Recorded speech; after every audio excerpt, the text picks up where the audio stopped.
OH! OH! OH!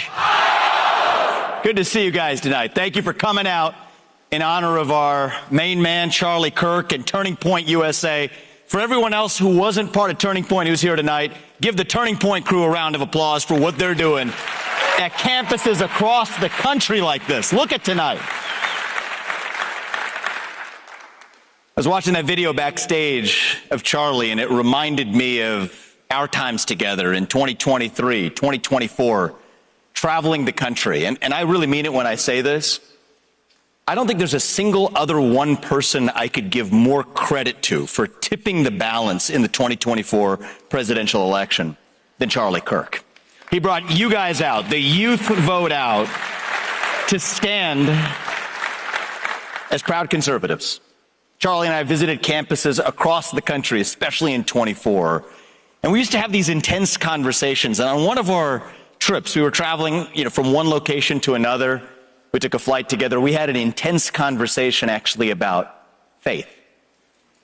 And I asked Charlie to define faith. I said, how do you define faith? And Charlie, in classic style, responded without missing a beat. He said, faith means believing in something that you cannot see. That's the truth. So he said, we've been immersed in this culture of materialism, of empiricism, and I have to see it to believe it culture for way too long. But you know what he told me? He said, sometimes you have to believe it to see it. Today, I'm going to speak about that same idea, that same concept of faith. Not so much religious faith tonight, but about faith in our country, faith in the proposition of America itself. We're in a room filled tonight, I will presume, a room filled tonight with America First conservatives. I'm proudly one of them. Thank you. Thank you.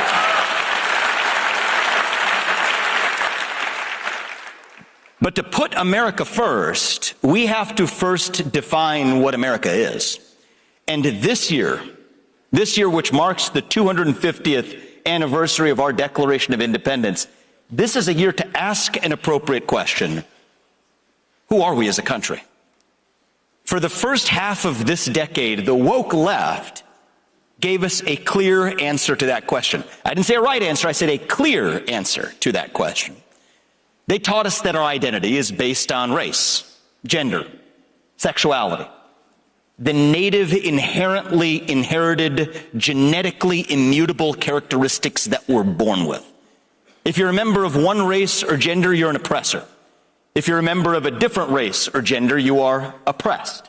There's a hierarchy of intersectionality in America. That's what they taught us, based on your genetic identity. Now, according to this worldview, America's history traces not back to 1776, but to 1619. When the first slaves arrived in America. And our national history, according to them, is defined by the legacy of slavery, oppression, disenfranchisement.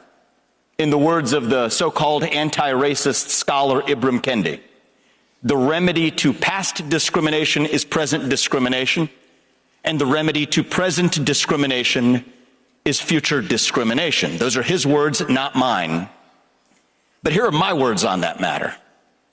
That vision of our American identity is wrong.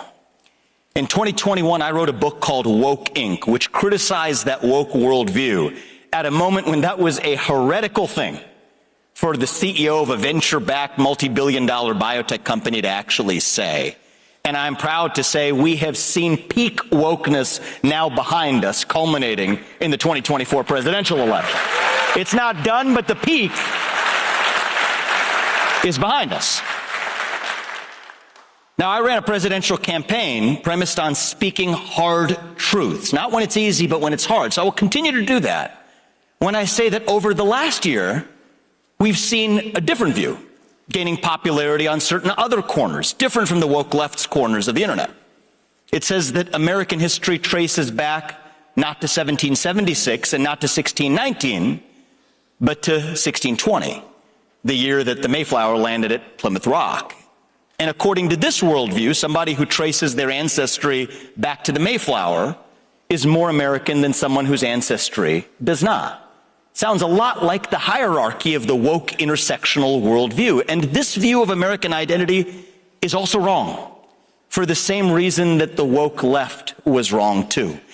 Neither 1619 nor 1620 was actually the year that defined America.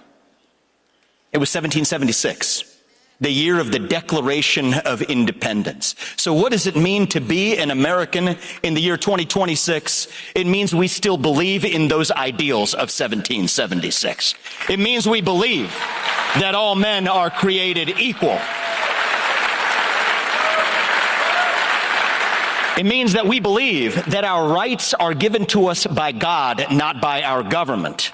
It means that we, the people, create a government that is accountable to us rather than the other way around. It means that our elected representatives ought to be the ones writing the laws that bind us, not unelected bureaucrats. It means we believe in merit, that the best person gets the job regardless of their skin color. It means that you ought to be judged not on the color of your skin, but on the content of your character and your contributions. It means we believe in the rule of law, so long as those laws are legitimately adopted. It means that you are free, tonight as you will be, to speak your mind, that you are free to practice your faith without the government standing in your way. Those are our founding principles. That's what our founding fathers fought a revolution to secure, so we could enjoy those ideals 250 years later. But I'll tell you this, our identity as Americans isn't just about those founding principles. It is also about a distinctively American culture crafted in the shadow of those principles. It means we believe in accountability. It means that we celebrate a Protestant work ethic. It means that we're courageous, that we're brave, even heroic when called upon to fight for our country. It means that sometimes we take risks, sometimes we fail, but we pick ourselves up and we do it again. It means that just like our founding fathers, we're deeply curious about the world around us, hungry to discover new things about it, from putting a man on the moon to a person on Mars, from quantum computing to artificial intelligence, all the while believing that it is our manifest destiny as Americans to lead the way. That is who we are as Americans. Now the left will say, I'll say our friends on the left will say, we can't possibly be a nation defined by those ideals because we have so clearly fallen short of them throughout our national history. Look at the history of slavery, of the deprivation of voting rights to black Americans, to women, to the Japanese internment camps of World War II, to the Trail of Tears for Native Americans. To which my response is, yes, we've fallen short of our ideals at times, but I would rather live in a country that has ideals and falls short of them, rather than a country with no ideals at all. After all, nobody calls Iran or China a hypocrite. To be a hypocrite, you had to have ideals in the first place. See, others will say, this one got popular in the last couple of decades. Others will say our diversity as a country is our strength.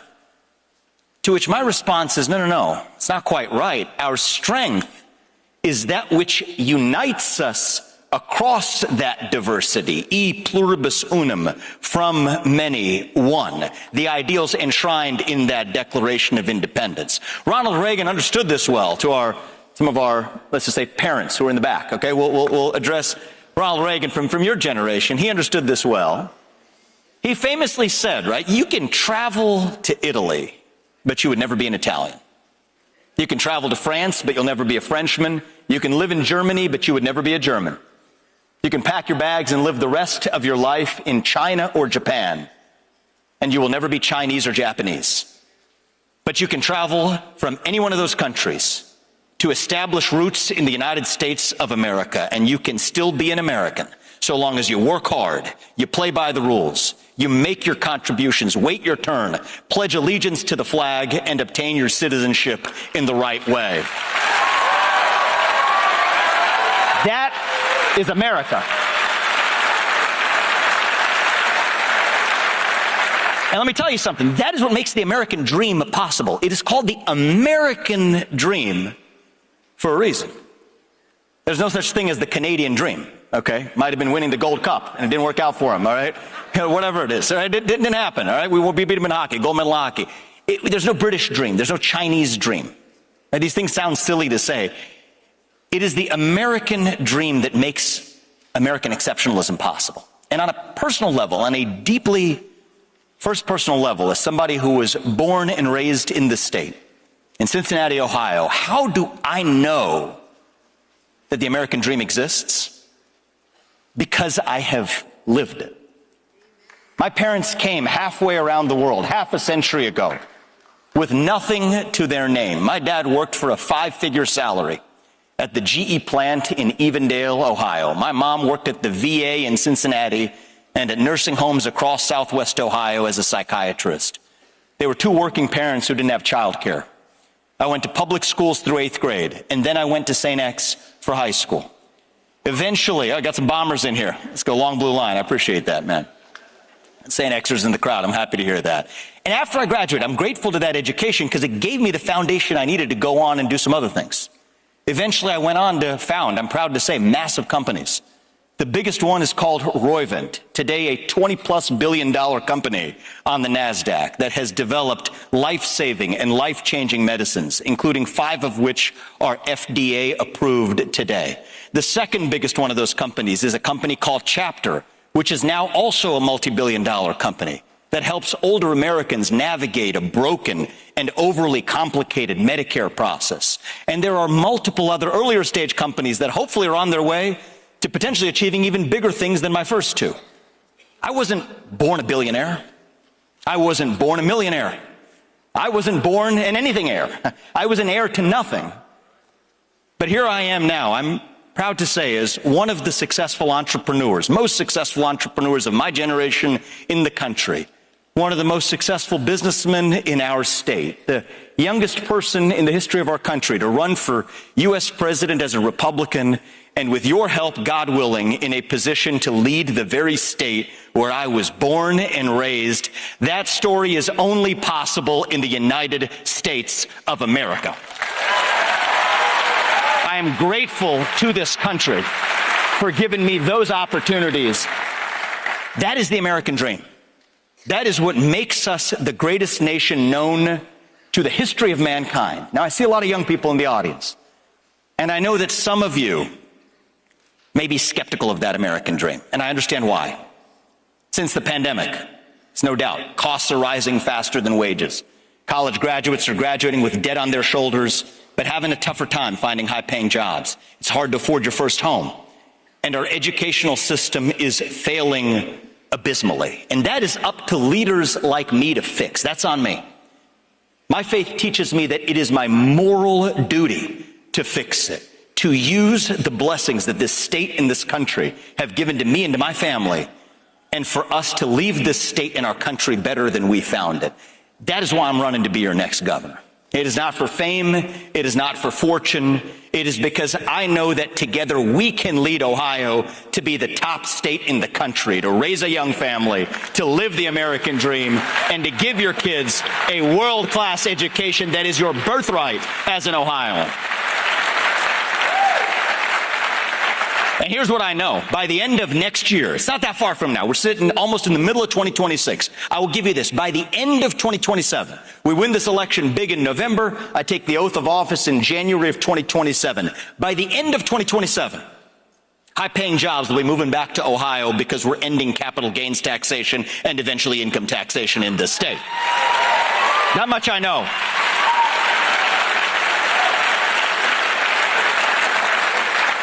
By the end of next year, your electric bills will be lower because we're producing more energy right here in our own home state. You should keep that money and put it back to live your life.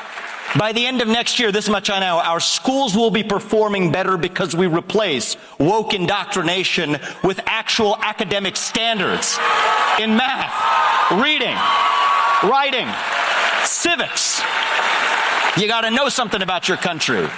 to pledge allegiance to your country and be proud of your country. And our kids will start the right way by the end of next year. By the end of next year, housing costs will be lower in the state because we're cutting property taxes and we're building more homes so you can afford a home and live the American dream by the age of 28 or 29 or 30, as I believe is your expectation as an American. By the end of next year, young professionals like all of you graduating from Ohio State, you'll be moving back into our state's great cities. From Cincinnati to Columbus to Dayton to Toledo to Cleveland to Youngstown to Akron. Because you feel safe again to have a nice dinner and walk around in the short north or downtown of a city where you move without fear of being assaulted or mugged at night. That's not too much to ask in the greatest country known to the history of mankind. You deserve it as an American. And I promise you this too, by the end of next year in this state, people of differing political beliefs will still actually be able to be friends with each other and get together at the dinner table like the Ohio that I grew up in, because it is easier for us to unite in a rising economic tide. That much I can promise you by the end of next year. I can't promise you peace in the Middle East, okay? I'm not going to promise you to end global poverty, nor do I view those as my responsibility. But I can promise you this, to the people who vote for me, I will promise every single Ohioan who votes for me, lower costs, bigger paychecks, and better schools. And to those who do not vote for me, I will also promise you, lower costs, bigger paychecks, and better schools. That's not too much to ask of our leaders. For Ohioans, for Americans right here at home, that much is on me. I believe we're going to usher in a new dawn in Ohio, and I believe that a new dawn for Ohio will be a new dawn for America. You vote me into office, you fire me if I fail. That's the way the system works. Hold my feet to that fire.